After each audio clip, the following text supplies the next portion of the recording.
กับสบายดีพี่น้องปองไปเบิร์ดทุกคนเนาะวันนี้เข้ามาเกี่ยวเขาเนาะทุกคนเนาะเกี่ยวเขามาได้2 มือแล้ว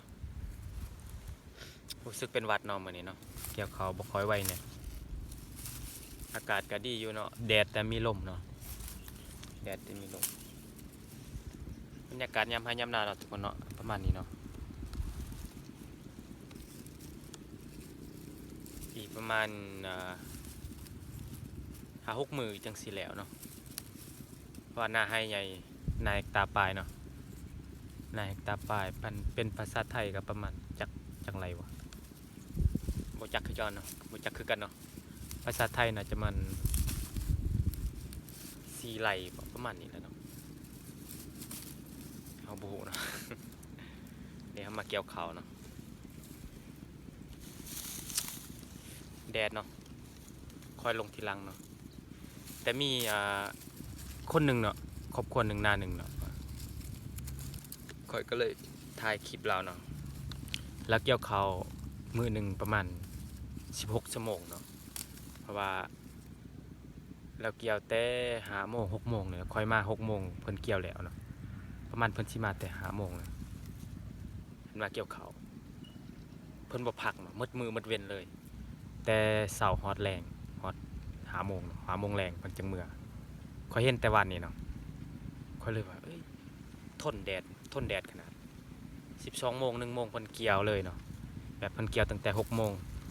ฮอด12 โมงเพิ่นกินข้าวแล้วก็กินข้าวแล้วเพิ่นก็ลงเลยเนาะ12 โมง 1 โมง 2 โมง 3 โมง 4 5ฮอด5 6 โมงโอ้โคตรทนเลยเดี๋ยวสิเอาคลิปให้เบิ่งเนาะเดี๋ยวสิถ่ายคลิปให้เบิ่งว่าคนนั้นอยู่ไสเนาะไปเบิ่งว่าคนดุ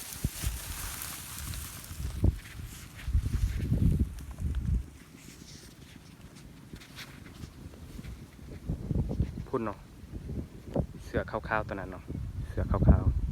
ๆโคตรดุเลยเฮ็ดเวียกมื้อหนึงประมาณ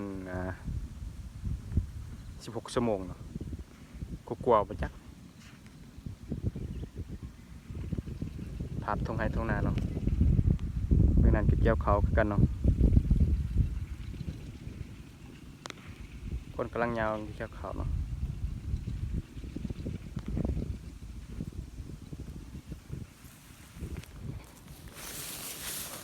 เพราะว่า